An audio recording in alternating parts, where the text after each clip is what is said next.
પહેલા તો જય ભીમ.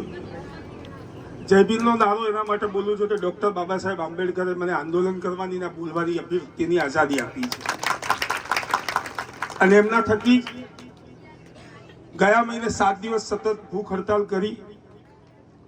ખાલી આપણી માંગ એટલી જ હતી કે છેલ્લા 15 વર્ષમાં જે ગ્રામ પંચાયતે ભ્રષ્ટાચાર આચર્યા છે તેના હિસાબ જાહેર કરો અને જેને પણ ભ્રષ્ટાચાર કર્યા છે તેની ઉપર કડક કાર્યવાહી કરો. સાંસદ ગેનીબેન ઠાકોર મધ્યસ્થી બન્યા, વહીવટી તંત્ર આવ્યું, બધાની વચ્ચે ગામજનોની વચ્ચે હાજરીમાં એમને બાંયધરી લીધી. 1 મહિનાની અંદર આપણને હિસાબ કિતાબ જાહેર કરવાની વાત કરી. આપણે માણી પણ લીધી, પણ અત્યાર સુધી એમને કોઈ હિસાબ કિતાબ ન આપ્યો. જ્યારે હિસાબનો વારો આવ્યો ત્યારે અધૂરો લઈને આવ્યો. પૈસા આવ્યા, ખર્ચો કર્યો, પણ ક્યાં કર્યો એમને ખબર નથી. આપ્યું કે સાહેબ અમને હિસાબ આપો, અમારા હક અધિકારની વાત છે. ન માને આપણે એ વખત પણ કહ્યું હતું કે અમે 10 તારીખે ભૂખ હડતાલ શરૂઆત કરીશું. અમે 10 તારીખે ડીસા મામલતદારશ્રીને જાહેર સભાની મંજૂરી માટેનો લેટર લખ્યો. મામલતદારશ્રીએ અમને 10 તારીખે મંજૂરી આપી દીધી સભા કરવા માટેની. આપણે અહીંયા ભૂખ હડતાલ ઉપર બેસી ગયા. 12 તારીખે આપણે આપણી જોડે જે પણ ડોક્યુમેન્ટ હિસાબ કિતાબ હતા, જે લોકોએ ભ્રષ્ટાચાર કર્યો હતો એને જાહેર કરવાનો હતો. પરંતુ કમનસીબી એવી છે કે જે લોકો ભ્રષ્ટાચારમાં લુપ્ત છે એ લોકોની તાનાશાહી, દાદાગીરી, વહીવટી તંત્રને દબાવ્યા. 1 વાગે આપણી મંજૂરી રદ કરી નાખી. પોલીસને દબાવવામાં આવી. એક પ્રયત્ન કર્યા છતાં આપણે અડગ રહ્યા તમારા લોકોના પ્રેમ ને આશીર્વાદથી. સતત 10મો દિવસ છે આજે. દિવસે ને દિવસે મારી તબિયત ખરાબ થતી જાય. મેડિકલ ટીમ અહીંયા 24 કલાક ઉપલબ્ધ છે. તે લોકો મને સજેસ્ટ કરે છે, મારું સુગર ડાઉન થતું જાય છે. પણ આ વહીવટી તંત્ર ક્યાં તાનાશાહીઓની આંખ ન ખુલી. ઉપરથી પેતરા કરતા ગયા અને આજના મેસેજ છે કે આજે અમારા ઉપર ફરિયાદ પણ દાખલ કરી દેવામાં આવી છે. ફરિયાદ એના માટે દાખલ કરી કે આપણે એમને ખુલ્લા પાડ્યા છે, આપણે એમને ખુલ્લા પાડવા છે. એમનો હિસાબ કિતાબ લેવો છે. 15 વર્ષમાં કરોડો રૂપિયા આવ્યા છે અને કરોડો રૂપિયાનો હિસાબ જોઈએ છે. પણ ના, એમને આપણને બદનામ કરવા છે, આપણને હેરાન કરવા છે. અને આ પરિસ્થિતિમાં અલગ રીતે મારા પરિવારે તકલીફ ભોગવી, મારા શરીરે તકલીફ ભોગવી અને આપ સર્વે લોકોએ તકલીફ ભોગી. પરંતુ આ તાનાશાહીના વહીવટદારો વહીવટી શાસનનો ક્યારેય આ દિવસ સુધી અમારી મુલાકાત સુદ્ધા નથી લીધી. આપ સાહેબને મારી વિનંતી છે કે સાહેબ અમારી સરળ માંગ છે, બીજી કોઈ માંગ નથી. અમારે કોઈ બંગલા નથી જોઈતા, કોઈ બીજું કઈ જોઈતું નથી. સાહેબ અમારે તો 15 વર્ષમાં જે ભ્રષ્ટાચાર થયો છે એને આ લોકો ભ્રષ્ટાચારીઓને ખુલ્લા કરો, એ લોકોને જાહેર કરો ને એમના ઉપર કડક કાર્યવાહી થાય એવા પગલો ભરો એવી આપની સાથે અપેક્ષા છે સાહેબ. ઘણી બધી બાબત એવી છે કે એક ગામ આપણાથી અહીંયાથી 10 કિલોમીટર ગામડું છે, ત્યાં ઓલરેડી 3 ગ્રામ પંચાયતો નથી. ત્યાં ગામમાં જઈને એ લોકોએ 2 લાખ રૂપિયાના ખર્ચે આરસીસી રોડ બનાવી આવ્યા છે. એ ગામ આપણી ગ્રામ પંચાયતમાં લાગતું નથી. વાલ્મીકી સમાજમાં એક પેવર બ્લોક નથી નાખ્યો, છતાં એ લોકો વાલ્મીકી સમાજમાં 4 લાખ રૂપિયાના પેવર બ્લોક ઉધારીને ખાઈ ગયા છે. આજે બી વાલ્મીકી સમાજ ક્યાં છે ને અત્યારે અહીંયા પણ બેઠું છે. વાલ્મીકી સમાજનું સ્મશાન દબાઈ દીધું છે. એમને ખુલ્લું કરે, એમને સ્મશાનમાં દફન કરવા માટેની જગ્યા નથી. એના સિવાય સાહેબ દલિત સમાજ સાથે અન્યાય કર્યો. સૌથી વધુ દલિત સમાજ સાથે અન્યાય કર્યો છે આ લોકોએ. અને સાહેબ હું નથી કહેતો, આ રેકર્ડ કહે છે. અને હું અમને અનેક વાર કીધું છે કે તમે તપાસ કમિટી તમે રચો, પુરાવા અમે આપ્યું, પછી તપાસ કરો.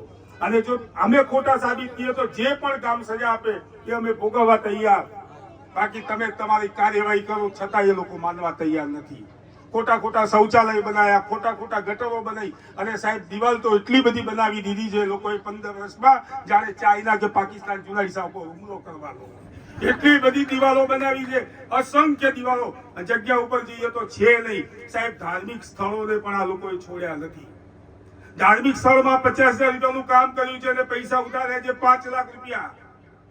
એટલી અનીતિ કરી છે. અને આજે જયારે અમે હિસાબ માંગો છો તો આજે મુકેશભાઈ ઉપર FIR કરી દેવામાં આવી છે. ખોટી તાનાશાહી, પોલીસને દબાવવાની, વહીવટદારોને દબાવવાના. અને આ પરિસ્થિતિમાં આખા ગામને દબાવે છે. જે લોકો અહીંયા સમર્થન આવે એમને દબાવવાનો પ્રયત્ન આ લોકોએ કર્યા છે, આજ દિન સુધી કરતા રહ્યા છે સાહેબ.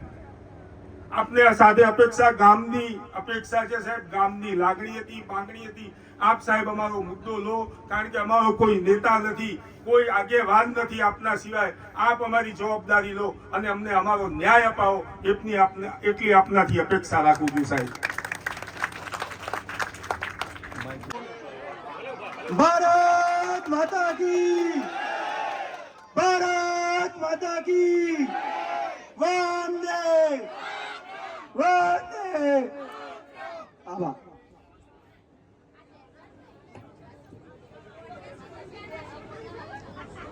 વસીમભાઈ એ ડીસાના સોનમ વાંગચુક છે.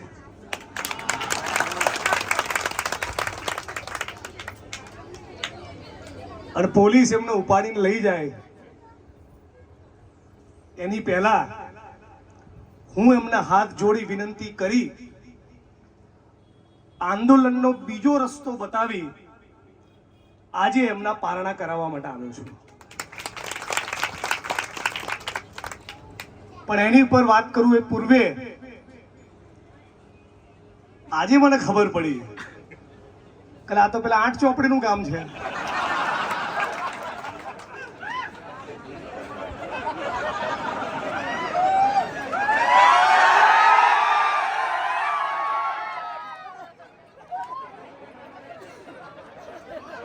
આટલો મોટો વિદ્વાન, આટલો મોટો જાણકાર, આવી પ્રતિભા, આટલો મોટો સ્કોલર એ તો આ ધરતીમાંથી પેદા થાય ભાઈ. ધન્ય છે આ ધરાને, ધન્ય છે જૂના ડીસાને, જેને 8 ચોપડી પાસ આવવાના હંગર્યા છે ભાઈ. પણ મૂળ તો આ ધરતી એટલે હિન્દુ મુસ્લિમની કોમી એકતાની ધરતી. આ ધરતી ખેડૂતોની, પશુપાલકોની, શ્રમિકોની, તમામ જ્ઞાતિ અને ધર્મના ભાઈ બહેનોની આ ધરતીને, મારી બહેનો માતાઓને, આપ તમામને દિલથી પ્રણામ અને વંદન કરીને મારી વાતને શરૂઆત કરું છું. મંચ ઉપર ઉપસ્થિત સાથી વસીમભાઈ, મુકેશભાઈ અનાવાડિયા, આટલું સરસ એન્કરિંગ કરનારા, હવે ખબર પડી ભાઈ રજવાડા કેમ લૂંટાયા. શંકરભાઈ, અમારા પ્રમુખ શ્રી, આપ તમામ મિત્રો, વડીલો, યુવાન દોસ્તો, 8 ચોપડી થોડાક મહિના પહેલા વડગામ આવ્યા હતા, ખબર છે? અને આમ નાક ફૂલાઈને કહેતા હતા, અડધી રાતે જરૂર પડે તો મને યાદ કરજો. તો બોલો જૂના ડીસાના મિત્રો, તમને તમારા મા બાપના સોગન છે, આ હર્ષ સંઘવીના વતનના ગામમાં બધા જ કેમેરો બતાવજો. બોલો દારૂના અડ્ડા ચાલે છે કે નહીં? ચાલે છે કે નહીં? આ જૂના ડીસા હર્ષ સંઘવીના વતનના ગામમાં બોલો બેન દીકરીઓ, માતાઓ, દારૂના અડ્ડા ચાલે છે કે નહીં? બોલો યુવાન મિત્રો, જેન્સી, દારૂના અડ્ડા ચાલે છે કે નહીં? અને વડગામ આવીને કે છે કે મને અડધી રાતે યાદ કરજો. હે? જે તમારા વતનની માટી છે એનું તો ઋણ ચૂકવ, પછી મારા મત વિસ્તારમાં આવીને ડાપણ કરજે. અને પૈસા ખાઈ ગયા એટીવીટીના આયોજનના, નાણાં પંચના, ગ્રાન્ટોના, એમાં નવાઈ છે જે ભારત ભૂમિના ગદ્દારો અયોધ્યાના રામ મંદિરના પૈસા ખાઈ ગયા, એ તમારી ગ્રાન્ટ તો ખાઈ જાય કે નહીં?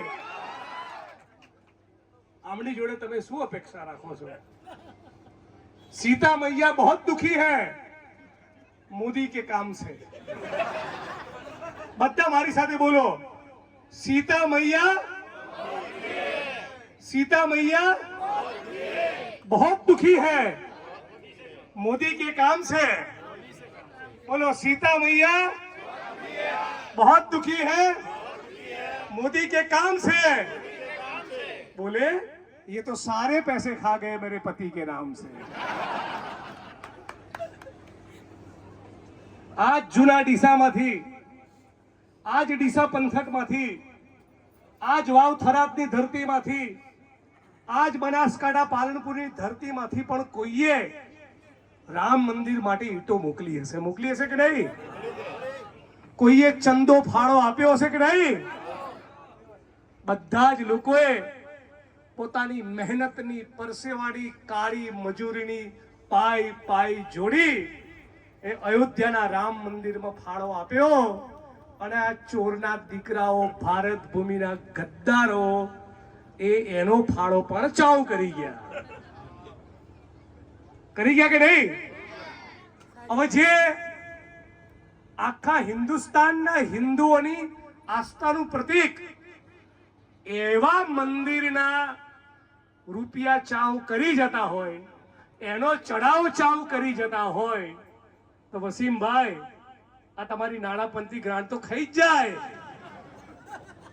અને આ ભાજપનો જન્મ શેમાંથી થયો છે? આરએસએસ માંથી. શેમાંથી થયો છે? આરએસએસ. આ ચડ્ડીઓનું મૂળ ગોત્ર શું? આરએસએસ. કોણ છે ચડ્ડીઓ વાળા ખબર છે? આ દેશની માટીના, ભારત ભૂમિના ગદ્દારો છે. રાખજો વાત મારી યાદ. જ્યારે સ્વતંત્રતાનું આંદોલન ચાલતું હતું ત્યારે આ આરએસએસ ના એક પણ માણસે વંદે માતરમ બોલતા અંગ્રેજોની પોલીસનો પીઠ પર દંડો કે છાતીમાં ગોળી ખાધી હોય એવો એક પણ દાખલો નથી. હમણાં વંદે માતરમના નારાને 150 વર્ષ પૂરા થયા એટલે ગુજરાતની વિધાનસભાના મંચ ઉપર સરકાર સંકલ્પ લઈને આવી હતી. અને એ સંકલ્પના પ્રતિભાવમાં મેં પણ મારો સૂર પુરાવીને વક્તવ્ય આપ્યું હતું. અને મારા વક્તવ્યમાં મેં સવાલ પૂછ્યું હતું કે આરએસએસના જે માણસો વંદે માતરમ બોલતા સ્વતંત્રતાની ચળવળમાં જેલમાં ગયા હોય એવા 11 જણાના નામ આપો. આજ દિન સુધીમાં ભાજપની સરકાર એક પણ નામ આપી શકી નથી. હવે જેમ તમને આ સભામાં કીધું કે મેં 11 નામોની માહિતી માંગી હતી, સમજે પડી? વંદે માતરમ બોલતા આઝાદીની ચળવળમાં અંગ્રેજોની સામે જે લોકો જેલમાં ગયા હોય એવા 11 લોકોના નામ આપો. 11 નામ ના આપી શક્યા. જે આ વાત તમને કહું છું એવી બીજી એક જગ્યાએ કરી. એટલે આરએસએસ ઉપર અભ્યાસ કરનારા એક વિદ્વાનનો મારી પર ફોન આવ્યો કે હવે જિગ્નેશભાઈ 11 નહીં, એક નામ પૂછો. એક પણ નામ એમની જોડે નહીં હોય. આજે એ વાતને એક સત્ર પત્યું, હમણાં ચોમાસું સત્ર આવશે. આ 6 મહિના દરમિયાન એક પણ આરએસએસ કે ભાજપ વાળો એવા માણસનું નામ નથી આપી શક્યો જેણે વંદે માતરમનો નારો બોલતા આઝાદીની ચળવળમાં ભાગ લીધો હોય. આ મુદ્દા નંબર 1.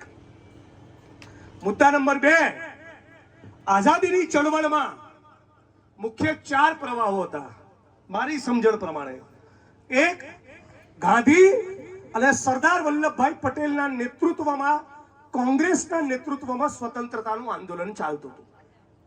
બીજી સ્વતંત્રતાના આંદોલનની ધારા હતી ભગતસિંહ, સુખદેવ, રાજગુરુ, રામપ્રસાદ બિસ્મિલ, અશફાકુલ્લા ખાન, ચંદ્રશેખર આઝાદ આવા ક્રાંતિકારીઓની ધારા. ત્રીજી ધારા ચાલતી હતી જ્યોતિબા ફૂલે, રામાસ્વામી પેરિયાર, ડોક્ટર બાબા સાહેબ આંબેડકરની સામાજિક ક્રાંતિની ધારા કે ભાઈ અંગ્રેજો તો જતા રહેશે પણ પછી અમારી ગુલામીનું શું? આ જાતિવાદમાંથી, આભડછેટમાંથી, અસ્પૃશ્યમાંથી અમે ક્યારે મુક્ત થઈશું? આ ત્રીજું એક સ્વતંત્રતાની જુદા પ્રકારની એક ચળવળ અને આંદોલન ચાલતું હતું. ચોથું આંદોલન ચાલતું હતું સુભાષચંદ્ર બોઝના નેતૃત્વમાં આઝાદ હિન્દ ફૌજની લડાઈ. આ આરએસએસ ના ગદ્દારો ના સુભાષચંદ્ર બોઝ જોડે હતા, ના ગાંધી અને સરદાર જોડે હતા, ના ભગતસિંહ, સુખદેવ, રાજગુરુની જોડે હતા, ના ફૂલે આંબેડકરને પેરિયારની જોડે હતા. તો હતા ક્યાં? અંગ્રેજોના તળવા ચાટવામાં હતા, તળિયા ચાટવામાં. આ તમારા જૂના ડીસામાં, આ ડીસામાં ગામે ગામ અને ગુજરાત અને દેશના ખૂણે ખૂણે પહોંચાડો. આ આરએસએસ ના ગદ્દારો ના સુભાષચંદ્ર બોઝ જોડે હતા, ના ગાંધી અને સરદાર જોડે હતા, ના ફૂલે આંબેડકર ને પેરિયાર ની જોડે હતા. તો હતા ક્યાં? અંગ્રેજોના તળવા ચાટવામાં હતા, તળિયા ચાટવામાં. આ તમારા જૂના ડીસામાં, આ ડીસામાં ગામે ગામ અને ગુજરાત અને દેશના ખૂણે ખૂણે પહોંચાડો. આ ચોરો ભારત ભૂમિના ગદ્દારોનો અધિકાર નહીં હોવો જોઈએ આપણા વિસ્તારમાં આવીને આપણા વોટ માંગે. ત્રીજી ગદ્દારી શું કરી? સુભાષ બાબુએ નારો આપ્યો તો, તુમ મુझे खून दो मैं तुम्हें आजादी दूंगा. અને કઈ સેના બનાવી? આઝાદ હિન્દ ફૌજ. વસીમભાઈ, આ અંગ્રેજોની સામે સુભાષ બાબુએ આવા નવી પેઢીના છોકરાઓને યુવાઓને કીધું કે આવો, તુમ મુझे खून दो मैं तुम्हें आजादी दूंगा. એમ કરીને સુભાષ બાબુએ આઝાદ હિન્દ ફૌજમાં જોડ્યા. સેના માટે? અંગ્રેજોની સામે લડવા. તો ત્યારે આ આરએસએસ ના ગદ્દારો યુવાનોની ભરતી શેમાં કરાવતા હતા જાણો છો? અંગ્રેજોની સેનામાં જાઓ કે શેરમાં જોડાવાનું કહેતા હતા. સુભાષ બાબુની હિન્દ ફૌજમાં નહીં, હિન્દ ફૌજમાં નહીં, અંગ્રેજોની સેનામાં. એટલે ફાટણિયાઓ, તમારી અંગ્રેજો સામે એટલી બધી ફાટતી હતી તો ઘર પકડી લેવું તું, પણ તમે ઘર ના પકડ્યું, ચૂપ ના બેઠા. શું કર્યું? અંગ્રેજોની દલાલી કરી. આવા અંગ્રેજોના દલાલો, આવા અંગ્રેજોના તલવાર ચાટવા વાળાઓ ભારત ભૂમિના ગદ્દાર આરએસએસ વાળાઓની સામે જૂના ડીસા હોય, વડગામ હોય, પાલનપુર હોય, ગાંધીનગર હોય કે દિલ્હીની સડકોમાં સોનમ વાંગચુકની જેમ લડવું એ નાગરિક તરીકે આપણા બધાનું કર્તવ્ય છે, આપણા બધાની જવાબદારી છે. અને કોંગ્રેસ વાળા ભાઈ છે એટલે નથી આવ્યો. કાલે કોંગ્રેસ વાળો ખોટું કરે મને કહેવાનું, આ જાહેરમાં કહું છું, એને નવરો કરીશું. કોઈ કોઈના બાપની હાડાબાડી રાખવું એવું નથી. આપણે ચૂંટણીના રાજકારણ એવો કોઈ હવાજ નથી. આ રોડ છે ને, એ રોડ આપણા બાપનો જે કોઈ નહીં લઈ જાય. પદો તો આવશે ને જશે, બાકી ઇન્કલાબ કરવાની તમારી તૈયારી હશે અને જનતા તમારી જોડે હશે, જેલ જવાની તૈયારી હશે, એફઆઈઆર થી ડરતા નહીં હોય તો પછી ઇતિહાસ તમે બનાવશો. ઇતિહાસ. અને આ દેશની અંદર ધારાસભ્યો, સંસદ સભ્યો, મંત્રીઓ ઇતિહાસ નથી બનાવતા. ઇતિહાસ તો લડનારા આંદોલનકારીઓ બનાવે છે, જેની ધમની અને શિરાની અંદર ઇન્કલાબ જીવતો હોય એવા માણસો ઇતિહાસ બનાવે છે. ધારાસભ્ય, સંસદ સભ્યો નહીં બનાવતા, તો ખાલી બાંકડા મૂકે. એટલે આ વસીમભાઈ જેવા બનો, લડત લડતા શીખો. તમારા ગામમાં, તમારા તાલુકામાં કોઈ પણ રાજકીય પક્ષનો માણસ મારી પાર્ટી સહિત ખોટું કરતો હોય એને સવાલ પૂછો, એની ઉઘરાણી કરો, એને ચચરેવી કડક લાકડા તોડ ઉઘરાણી કરો. આ જ નાગરિક તરીકે તમારું મારું કર્તવ્ય, આપણી બધાની જવાબદારી છે. હવે રહી વાત અહીંની ગ્રાન્ટોની, કેટલા દિવસ બચશો? જેટલા લોકોએ ચોરી કરી છે, અંગ્રેજીમાં એક વાક્ય છે, ક્રાઇમ નેવર ડાઈઝ. એક પણ ગુનાહિત કરેલું કૃત્ય એ ક્યારેય પૂરું થતું નથી. 2 વર્ષે, 5 વર્ષે, 8 વર્ષે, 10 વર્ષે, 12 વર્ષે, 15 વર્ષે, જે દિવસે મારા હાથમાં બેટ આવ્યું ને, મારી અંદરનો સહેવાગ જાગેલો જ હોય છે. એવા ખંચેરીસ બધી ખોડ ભૂલી જવાના છે. અને આ બધાનો સરગના કોણ? બધાનો સરગના કોણ? આ બધા તમારા વિસ્તારના નેતા ફેતા, બધી જે નેતુડીઓ છે ને, એ બધા કોની પર કૂદે ખબર છે? અમિત્યા ઉપર. શું કહું છું? અમિત્યો. શું કહું છું? એ અમિત્યા, તું ને તારી પોલીસ તોડી લે, યા મેવાણી ઉભો છે.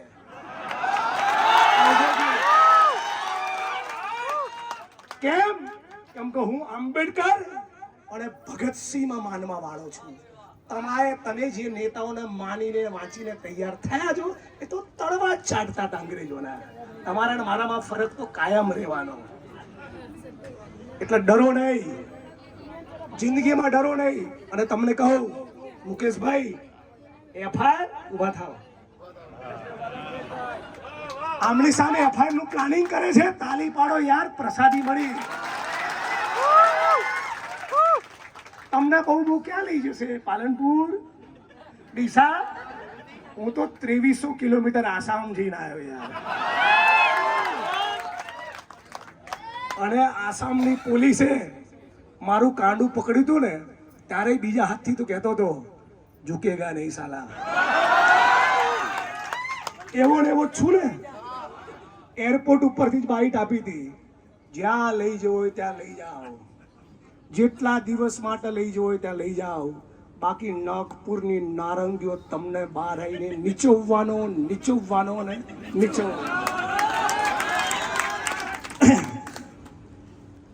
દોસ્ત, આપણો દેશ છે યાર. આ ધારાસભ્યો, કલેક્ટરો, એસપીઓ એ બધા આવે અને જાય. જનતા એ માલિક છે, તમે બાપ છો, તમે માલિક છો. માલિકો માલિક તરીકે ઉઘરાણી કરતા શીખો. માલિકો માલિક તરીકે તમારા નોકરોની ઉઘરાણી કરતા શીખો. હું કેમ આ લોકોને ગચકાવું છું ઓફિસરોને. ઘણા નહીં ગમતું. કેમ? બધાને બહુ પાવર હોય છે. તું આઈએસ છું, હું આઈપીએસ છું, હું સંસદ સભ્ય છું, હું ધારાસભ્ય છું, મંત્રી છું, એટલે બરાબર એવું મચેડવાનું મન થાય ને મને, ખોડ ભૂલી જાય. પછી શું થાય ખબર? એમની બૈરી એમની પર હસતી હશે ને, તો કેવું ઠોકી ગયો મેવાણી. એટલે મુકેશભાઈ, તમારી પર ખોટી એફઆઈઆર કરે ને કોઈના ઈશારે, પોલીસ કર્મીના ઈશારે, કોઈ મંત્રીના ઈશારે, તો ચિંતા ના કરજો. તમારી દીકરી અને તમારો દીકરો તમારા માટે કોલર ઊંચો કરશે, અને જે ખોટા કેસ કરાવશે ને એના સંતાનોને કહેશે આજ જૂના ડીસાની ધરતી કે તારો બાપ તો ગદ્દાર છે, તારો બાપ તો ચોર છે. શું કહેશે? ચોર છે. કાલે સવારે હું કાયમ માટે રાજનીતિને અલવિદા કહી દઉં ને તો એ ગુજરાત અને દેશની એક આખી પેઢી યાદ કરશે. કોઈક હતો બેટ્સમેન ધુઆધાર. એટલે એવું કરતા શીખો. ચૂંટણીઓની બી ચિંતા ના કરો. ચૂંટણીઓ બી આવે અને જાય. ઇન્કલાબ જીવતો રહેવો જોઈએ. જબ તક ભૂખા ઇન્સાન રહેગા ધરતી પર ઇન્કલાબ રહેગા. જ્યાં સુધી જુલ્મ હશે, જ્યાં સુધી અત્યાચાર હશે, જ્યાં સુધી અન્યાય હશે, જ્યાં સુધી શોષણ હશે, કોઈક વસીમ, કોઈ મુકેશ, કોઈ વાંગચુક, કોઈ જિગ્નેશ લડશે અને લડશે. આજ આપણા અંદર એક ગળથુતીમાં આપણી આવનારી પેઢીઓને શીખવાડો. અને તમને કહું છું, તમે તમારું બેસ્ટ પરફોર્મન્સ આપ્યું ટેસ્ટમાં, વન ડેમાં, આઈપીએલમાં, T20માં. હવે તમે ફર્સ્ટ ક્લાસ અઠવાડિયું આરામ કરો, ભાભી જોડે ફરવા જતા હો. હવે આ કેસના બધા કાગળ મને સોંપી દો. આપણે ગુજરાત હાઈકોર્ટમાં ટકાટક કેસ દાખલ કરીએ. પણ એક વાત કહું, મારો બી એક સ્વભાવ છે, પકડું છોડું નહીં. પકડું એટલે છોડું નહીં. એટલે જૂના ડીસાની file Supreme Court of India સુધી જશે, તમારી તૈયારી હશે તો. અને બીજું, મુકેશભાઈ જોડે, શંકરભાઈ જોડે, અમારા પ્રમુખ જોડે અને વસીમભાઈ જોડે આજે તો તમે મસ્તી કરી લેશો. કરજો જ સળી, હું જ કહું છું. પણ યાદ રાખજો, મને 45 થયા. હમણાં મારો રિટાયરમેન્ટનો કઈ પ્લાન નથી. તમારો બી દાવ લઈશ. યાદ રાખજો, માટી કહે કુંભાર સે તું ક્યાં રોંદે મોહે, એક દિન એસા આવેગા मैं रोंदूंगा तो है. હિસાબ તો થશે. એટલે હું ધારાસભ્ય થયો 9 વર્ષ થયા. આ રહ્યું વડગામ. સેલ મારીને જાઓ. વડગામ વિધાનસભાના સર્વ સમાજ લોકોનો સર્વે કરો. એક માણસને મેં કારણ વગર પોલીસ સ્ટેશનનો ધક્કો નથી ખવડાયો. એક માણસને. એક એક માણસ ઉપર ફરિયાદ નથી કરાઈ. બે ગ્રુપ લડતા હોય, સમાધાન કરાયું હશે ન્યાયના હિતમાં. પણ જે ધારાસભ્યો, સંસદ સભ્યો, મંત્રીઓ, ઉચ્ચ અધિકારીઓ કમલમના હિસ્સાને મસ્તી કરશે તો કમલમ વાળા તો કોક દાડો નવરા થયા પછી અમે તો રહેવાના જ છીએ. અને બીજું કે અમે લોકો કોઈ પદબદના મોહતાજ નથી, અમે ખુદ ગબ્બર છીએ. શું આ માઇક પર કહું છું, એકે અમારી પાર્ટી વાળો ના આવે ને તોય ઠૂકું. બહુ બધી ટીમો અમારી જોડે તૈયાર જ બેઠી હોય છે, ગુજરાતમાં ને ગુજરાતની બહાર. તમારે લોકોએ બે બેટા બાજુ શાંતિ રાખો. તમારે લોકોએ તૈયારી એક જ રાખવાની, લડવા નીકળવું નહીં, લડવું તો નીટ એન્ડ ક્લીન રહેવું. શું કહું છું? કા લડવા નીકળવું નહીં. અને વસીમભાઈ તમે યાદ રાખજો, ને મુકેશભાઈ યાદ રાખે, ને મંચવાળા યાદ રાખે, ને વિડીયો રેકોર્ડ કરવા વાળા સાંભળે. લડવું તો પોતે ચોખ્ખા રહેવું. મેં કોઈ 9 વર્ષમાં પેટ્રોલ પંપ લીધો નહીં, ગેસની એજન્સી લીધી નથી, 1 ઇંચ જમીન એને કરાઈ નથી, 1 પાઈ ટકાવારી લીધી નથી, ક્યાંયથી હપ્તો લેતો નથી, કોઈ કામ બીજો ધંધો કરતો નથી. તો કહી શકું છું કે 8 ચોપડી. એટલે ક્લીન રહેવું, લડવું, સારા કામ કરવા. બાકી અમારા જેવા મિત્રો બેઠા છે, આપ તમામ બહેનો તમને વંદનને સેલ્યુટ કરું છું કે આટલી ગરમીમાં તમે બેઠા છો. 10 દિવસથી ગયા મહિને પણ બેઠા હતા. અને આ 2+2 4 જેવી વસ્તુ છે. ધારાસભ્ય તરીકે મેં જૂના ડીસામાં ઠાકોરવાસમાં પેવર બ્લોકની ગ્રાન્ટ આપી હોય, એનું કામ પૂર્ણ થયાનું SOA એન્જિનિયરે સર્ટિફિકેટ આપી દીધું હોય, પછી એ જ ઠાકોર બ્લોકમાં એ જ પેવર બ્લોકના રૂપિયા નાણાં પંચમાં ના ખતવી દેવાય. આ 2+2 4 જેવી વસ્તુ છે. મતલબ કે તમે એક જ કામને 2 વખત થયેલું બતાવ્યું, એવું બતાવવા માટે બનાવટી દસ્તાવેજ ઊભા કર્યા, બનાવટી દસ્તાવેજને સાચા તરીકે સરકારી કચેરીમાં જમા કર્યા અને સરકારની તિજોરીમાંથી નાણાંની ઉચાપત કરી. સવાલ એ બી થાય છે કે બનાસકાંઠા જિલ્લાના DDO ને કલેક્ટરને તમે મળીને આવ્યા, એમને પણ કહું છું કે સાહેબો એટલી તો હિંમત બતાવો કે છૂછા જેવી FIR તો કરો. આમાં તમારે ક્યાં કેબિનેટ મંત્રીને અંદર નાખવાનો છે? હે, આટલી પણ હિંમત કરી શકતા નથી. તમે જુઓ, હું કેવા ઓફિસરોને ઠોકું છું. તમે SPની ચેમ્બરમાં ગયા હોય કોઈ પણ જિલ્લામાં, કોન્સ્ટેબલ જેવી રીતે કેવી રીતે વાત કરે, અને બોલ શું તું તારે નોકર હોય એમ, બરાબર? આમ જનતા જોડે બી બદતમીઝી કરે. કમલમમાંથી ફોન આવે એટલે હાજી કરે. તો મોટા પૂંજીપતિ, ઉદ્યોગપતિ, બિલ્ડર, કોર્પોરેટ કંપનીના માલિકની સામે FIR કરવાની હોય અને તમારી ફાટે તો સમજી શકું છું. આના જૂના ડીસાના 1-2% કૌભાંડમાં તમે કોગ્નિઝન્સ નથી લઈ શકતા.